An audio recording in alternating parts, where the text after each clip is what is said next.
প্রিয় ছাত্রছাত্রী, আজকে আমাদের ক্লাস 8-এর ত্রৈরাশিক পদ্ধতি কোষে দেখি 10.1 এক্সারসাইজের অঙ্কগুলো চলছে আমাদের।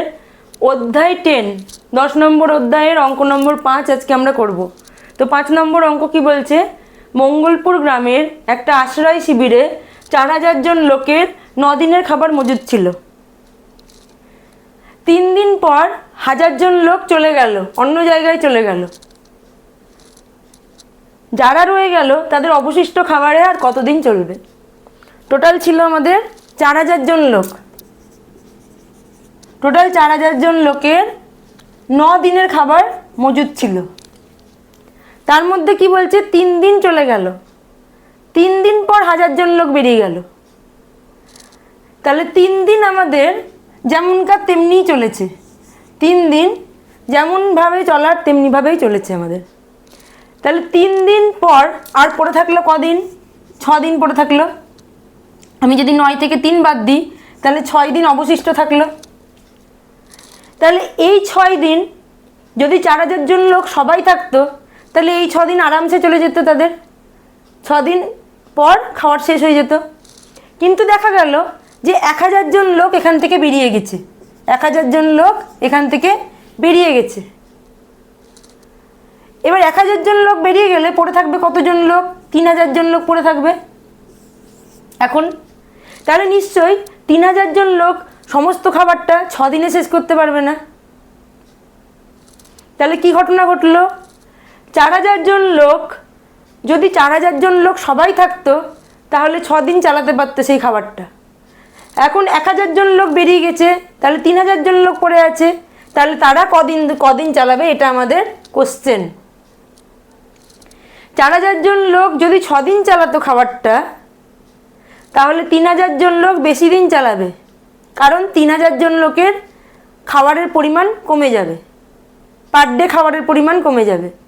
4000 জন লোক পার ডে যতটা করে খেতে পারবে, 3000 জন লোক পার ডে অতটা করে খেতে পারবে না, তার থেকে কম পরিমাণ খেতে পারবে।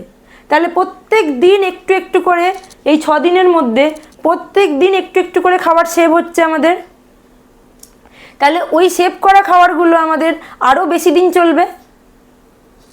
তার মানে এই যে কতদিন চলবে সেটা আমাদেরকে বার করতে হবে। তাহলে আমরা এইভাবে অঙ্কটাকে ফরম্যাট করব, যে ছকটা এইভাবে বানাবো যে আমাদের এখানে সম্পর্কগুলো কি? জন সংখ্যা, আর এদিকে হচ্ছে দিন সংখ্যা। এটা আমাদের ছক। দেখো, জন সংখ্যা আর দিন সংখ্যা। এখানে আমাদের 4000 জন লোক, 9 দিনের মধ্যে 3 দিন আমাদের 4000 জন লোকের খাওয়া হয়ে গেছে, বাকি পড়ে আছে 6 দিন। তার মানে 4000 জন লোক 6 দিন খাবারটা চালাতে পারবে। আমাদের যে 3 দিন চলে গেছে সেই 3 দিন নিয়ে আমরা ভাববো না, যেই 6 দিন পড়ে আছে সেই 6 দিন দিয়ে দেখব। আমাদের 4000 জন লোকের 6 দিনের খাবার মজুত আছে। 4000 জন লোকের 6 দিনের খাবার মজুত আছে। তাহলে 4000 মাইনাস 1000, অর্থাৎ 3000 জন লোকের কদিনের খাবার মজুদ থাকছে?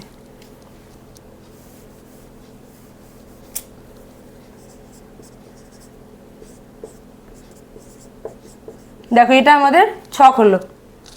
4000 জন জন সংখ্যা, দিন সংখ্যা। 4000 জন লোকের বর্তমানে 6 দিনের খাবার মজুদ আছে। 1000 জন বেরিয়ে গেল, তাহলে পড়ে থাকলো 3000 জন লোক, তাদের কদিনের খাবার মজুদ থাকবে? আমরা একটু আগে বললাম, জন বাড়ালে দিনের পরিমাণ কমে যাবে, আবার জন কমালে দিনের পরিমাণ বেড়ে যাবে। তাহলে আমাদের এখানে জন সংখ্যা এবং দিন সংখ্যা ব্যস্ত সম্পর্কে আছে।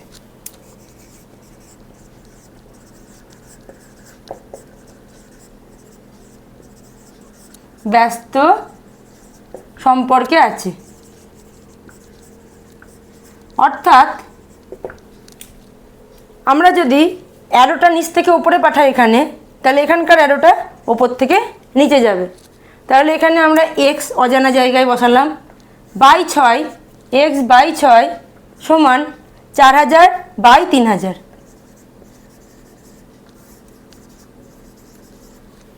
তাহলে x সমান কি হয়ে যাবে, ইমপ্লাইজ চিহ্ন দিলাম, x সমান কি হয়ে যাবে, 6টাকে আমরা পাশে গুণ করে পাঠিয়ে দেব।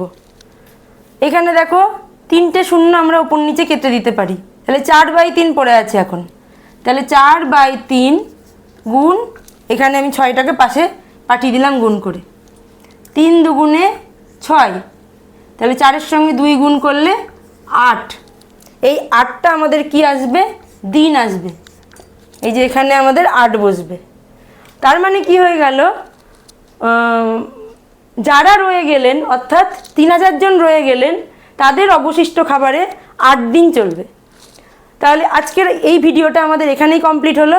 আমাদের ভিডিও কন্টিনিউয়াস পেতে গেলে অবশ্যই সাবস্ক্রাইব করো এবং লাইক এবং কমেন্ট করো।